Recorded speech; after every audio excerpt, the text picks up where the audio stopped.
Live from the Scripps Studios, this is 10 News. We're just hours away from a historic day on Capitol Hill. The House is on track to vote on articles of impeachment against President Trump. Hey, hey, ho, ho. Here at home, dozens of San Diegans gathered in El Cajon to show their support for impeachment. Their message echoed all around the country. Thousands of protesters took to the streets from New York and Chicago to Utah and Seattle. This all comes as top members of Congress and President Trump himself aggressively weighed in on the process. ABC's Trevor Ault has the latest from Capitol Hill. With the House of Representatives set to vote on his impeachment, President Trump lashing out formally, writing a scathing 6-page letter to House Speaker Nancy Pelosi. "Dear Madam Speaker," Trump starts, "I write to express my strongest and most powerful protest against the partisan impeachment crusade." The president accuses Pelosi and the Democrats of declaring open war on American democracy. "You are the ones bringing pain and suffering to our republic for your own selfish, personal, political, and partisan gain," he writes. It's a hoax, it's a witch hunt, and it's just a continuation. It's been going on now for almost 3 years. The president went on in the letter to insist more due process was afforded to those accused in the Salem witch trials, a time when people were executed. Pelosi, in response, telling CNN, I haven't really fully read it. We've been working. I've seen the essence of it, though, and it's really sick. The president's onslaught coming as the House Rules Committee spent the day hammering out the terms of the impeachment debate, while top senators are already sparring over the expected Senate trial. Minority Leader Chuck Schumer continuing to call for 4 administration officials, including Chief of Staff Mick Mulvaney and former National Security Advisor John Bolton, to testify. What is Leader McConnell afraid of? What is President Trump afraid of? The truth? But the American people want the truth. But Majority Leader Mitch McConnell, who says he is not an impartial juror, all but shutting that suggestion down. If House Democrats' case is this deficient, this thin, the answer is not for the judge and jury to cure it over here in the Senate. Impeachment is still a heavily divisive issue with the American public. The latest ABC News Washington Post poll shows 49% are in favor, 46% are opposed. But the Democrats have the majority in the House and appear poised to likely impeach the president for the 3rd time in American history on Wednesday. Trevor Ault, ABC News, Capitol Hill. Local Republican Tony Kovarik, who is the chairman of the Republican Party of San Diego County, tweeted this today, quote, "Blinded by hate, Democrats Scott Peters, Mike Levin, Susan Davis, and Juan Vargas will vote to impeach President Trump. Surveys show that independent voters see this whole witch trial as a tremendous overreach and will punish Democrats at the polls, and rightly so." Here are the next steps in the impeachment process. If the House votes to impeach the president tomorrow, he will be formally charged with wrongdoing. After that, the Senate would hold a trial to consider if President Trump should be removed from office. That trial would take place in January. A 2/3 majority is needed to remove the president. It's likely the Republican-controlled Senate would acquit him.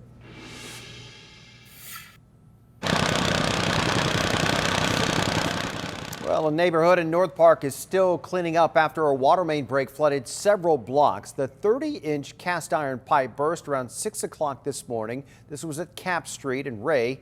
Roads in that area, they're just now back open. Our 10 News reporter Matt Boone joins us live where crews have just reopened Ray Street where the pipe burst. Matt. Steve, the city is out of here. They've patched up that hole where that water main burst, but you can see what remains. There's warped pavement in this area, a lot of mud, and a lot of cleanup still left to go. They did even bring out a swiftwater rescue team earlier this morning when that water was raging. Now it's just the cleanup period, but residents say they're still concerned another main break could happen at any point. The pipe that burst was a 30-inch cast iron water main, made sometime before 1960. Several blocks near Ray Street and Myrtle Avenue flooded, including Ed Lim's backyard. The water came up to here. I was told if you look at this patio, it's completely covered with mud. While his daughter may have been amused, he says it also ran into his basement, though he had a pump ready to go. Last time it happened, we didn't have water for 8 hours. So we'd had to go buy containers of water. It was nice to have a permanent fix. I understand the infrastructure is old, but 4 times in 9 years seems excessive. And that's just in his general vicinity. North Park has become notorious for sudden inundations. Back in September, another main break on Polk Avenue ended up flowing all the way down into Balboa Park, flooding an intersection near the Navy Hospital. In July, just a few blocks from today's break, there were back-to-back breaks on Myrtle and Park Villa Drive. And one of the most damaging occurred last October, flooding several blocks along Idaho Street near the North Park Community Park. But the city says the number of breaks is actually going down. Last year they had 61, and so far this year only 37. 2 of those, though, in the past 24 hours, including this main break earlier in Bay Park. The city is in the middle of a massive project to replace all the old cast iron pipes, though they say that won't be complete until 2025, a date that residents say can't come fast enough. We just want normal working infrastructure so we can enjoy our everyday lives. The full extent of the damage remains to be seen. The city said about 25 water customers had their water shut off. That is now back on. As for that pipe, they say they're not actually going to replace this section of the pipe. The rest of the project, as we mentioned, to replace these cast iron pipes will continue. Reporting live tonight in North Park, Matt Boone, 10 News. Gusty high winds have been causing problems all day in the East County. Many trucks waited it out on the side of the road as winds topped 50 miles an hour. Others braved it, and one big rig overturned this morning. Fortunately, despite the wind, our recent rain is helping to control the threat of fires. And our 10 News weather anchor Jen Dela Cruz is tracking the wind. It's not the only issue we're dealing with right now. Wind is not the only issue, and wind's going to stick around a little bit longer than previously thought. Our wind advisory has been extended, and I will get to that in a second. But overnight lows tonight, very chilly out there. 38 degrees is your low temperature in Oceanside, mainly in the 40s for our coastal areas and our inland valleys as well. Heading further east, though, in our foothills, 39 tonight in Ramona, 43 in Alpine, and 30s for most of our mountain communities, into the 20s. Tonight for Mount Laguna, we may see some patchy frost for our desert areas for tomorrow morning. Gusty winds still at 43 miles per hour right now in Alpine, still dealing with those Santa Ana winds out of the east. 19 mile per hour gusts in Warner Springs and 26 in Julian. That wind advisory has been extended. It was supposed to expire at 10 p.m. Still gusting though, so that it will take us now through 3 a.m. gusting up to 45 miles per hour there. Temperatures still pretty chilly. I'm tracking when they're warming back up, plus a chance for rain coming up in your 7-day forecast. Thanks, Jennifer. All lanes of East Washington Avenue and El Cajon have reopened after multiple car accidents this evening. The first accident involved 3 cars. Luckily, no one was injured. But when a woman got out of her car to check on the people involved, she was hit by a car. The car that hit her then swerved and hit another car, which caused a chain reaction accident. The Good Samaritan was taken to the hospital with non-life-threatening injuries.